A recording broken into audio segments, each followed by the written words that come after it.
officials, we hear you're going to participate in individual drills. Is that a significant step for you? Yeah, it's right on, kind of on par with what we expected. You know, body's feeling good, and if I wasn't an 8-year vet, I'd probably be out there, you know, getting more reps in. But they don't seem to think I need the reps, and I don't think I need the reps, so works out. Well, when you've been out there, it seems like you obviously know the system in and out. What's it been like just watching it from the sidelines the last month? It's been fun. It's been fun to watch guys grow, you know, throughout the 9 OTA practices or 10, whatever it is. And, you know, but it's also frustrating, you know, knowing, you know, most of the players that are coming and how people are going to attack you, but you can't do anything from the sideline but tell guys where to be and when to be there. And, you know, most of the time they're figuring it out and making big plays, so it's been exciting. You look at the defensive backs and it looks like it's a carbon copy of one another.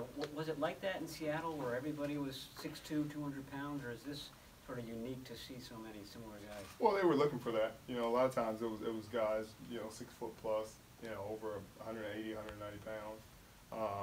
You know, outside of the guys who play strictly nickel and Earl, most people were above 6 foot, and you know, Earl is probably 12 feet if you count how he plays. Right. But you know, it was great. It's been great here. You know, they've been growing too. Timor and McFadden, those guys have been growing exponentially every day. Titus Powell has been having the best OTAs I've seen him have, and obviously you got guys like Spoon who've been just, you know, taking that second-year leap. Adrian Colbert talked to me before you came, when you were still with Seattle, that Earl was, you know, Akina showed him all the film of Earl, and now you're working with Adrian, and you could kind of tell him stories about playing with Earl. Have you seen kind of a parallel there? You know, they're two different players and play the game differently, but you know, you can see the instincts there. You can see his ball skills and his range. You know, he can get sideline to sideline. He made some unbelievable plays in OTAs. You know, he and Jukwowski back there, they do a phenomenal job, and they're interchangeable in their talents and technique. The guys have talked about how you've kind of instigated team bonding off the field. Can you talk about how important that is to create a chemistry? Well, you just got to trust guys. You know, at the end of the day, if you don't trust guys on and off the field, it's going to be real hard to trust them on the field and really believe in them and do the things that you need to do in crucial moments and have the trust and respect to not, you know, kind of come at a guy who makes a mistake on the field in a crucial situation. You know, you look at him differently if you spend time with him and got to know him, and just trying to get guys to get to know one another, and other guys have helped me. You know, Big Earl Mitchell has done a phenomenal job, so it's been good. Rich, you mentioned when you got here, you mentioned how Jimmy Garoppolo's presence made it more appealing to you. Now that you've had a chance to be around him for a little while, what are your impressions of him, the way he carries himself, things like that? Oh, James is great, man. He's fun.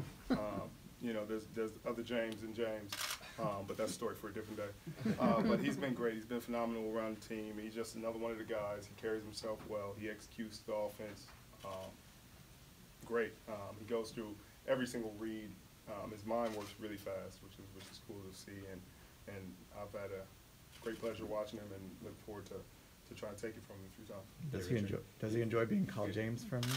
You know, I don't know if he enjoys it or not, but, you know, there's James, and we'll let you guys figure that out. Good to see you, man. Good to see you. So, you know, describing your kind of track, you know, back to the field, so this is pretty much on course. Training camp would be the next step. Is there any excitement left in this recovery, or is everything just sort of aiming for week 1 there? I mean, it's excitement. Anytime you get back on the field, you get to compete. Getting back to training camp is going to be a lot of fun, and you know, I'm sure I'll be excited for like the first 3 practices, like out of my mind. Then I'll get back into the rhythm of understanding that, you know, it's one practice at a time. But it's been fun. Obviously, I'm excited to get back. My body's feeling like it has before, and so I'm happy about that.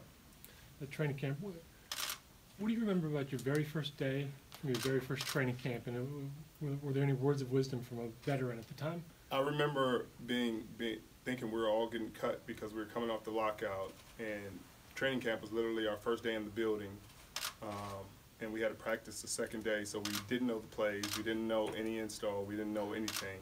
So we kind of thought we were all getting cut. They were just like, play as hard as you can and leave it all on the field, so that's what we did. You know, we had a game 10 days later, and you know, so I guess it's a different kind of training camp experience from most guys. Richard, obviously your departure was part of it, but is it strange for you from a distance to see how much that Seattle defense seems to be dismantled, and like even with Earl holding out now? I honestly don't really pay attention to it. Honestly, you know, it is what it is at this point. You know, I think that I'm going to focus on the team that I'm on and what we're trying to do, and let the chips fall where they may out in Seattle. That's all I can do. You know what I mean? They decided to let me go and pursue another team. So, you know, once they cut ties, I cut ties. You talked about the cornerbacks with size. The one guy you didn't mention who's playing that position is Jimmy Ward. What challenges does he face because he doesn't have the size typical of the scheme? Well, I mean, the things that he doesn't have in size, he makes up with speed and explosiveness and instinct. So I don't think he's missing anything. I think he's a pretty good size and a strong guy and very quick and very instinctual. And he does a phenomenal job as well. I think it's more ways than one to skin a cat and play corner. And Jimmy's just a different type of corner than Spoon is. Richard, I think I've got the story right that before the Achilles actually tore, that was not a very healthy Achilles. Right. How long, I guess, that injury, when did that first kind of crop up? It was bothering me from probably middle of OTAs early on in the off season, and then kind of got worse in training camp. But we just kind of backed off, and you know, I practiced here and there, and we just kind of babied it as long as we could until we knew it just go. You know, you can't baby it in the game. You can only baby it so much. And that I knew what was going to happen when I went for the op, but I thought I was going to get a pick out of it, so I went for it. And I didn't know my leg would give out, and then I wouldn't be able to extend as much as I needed to grab it. So kind of wasted out, but story for a different day. So you're going to feel. I'm feel light years better than Right. I have over the past few years. I mean, this is the first off season I've actually got to heal up and let all the ailments go away and come out completely healthy. Couple more? Based on your experience, you know, understanding and playing against quarterbacks, when you watch the way Jimmy practices, is there a quality you think that would make him tough to play against from a defender's perspective? I mean, not tough, but he's very deliberate in his reads, and he doesn't force it if he doesn't have to.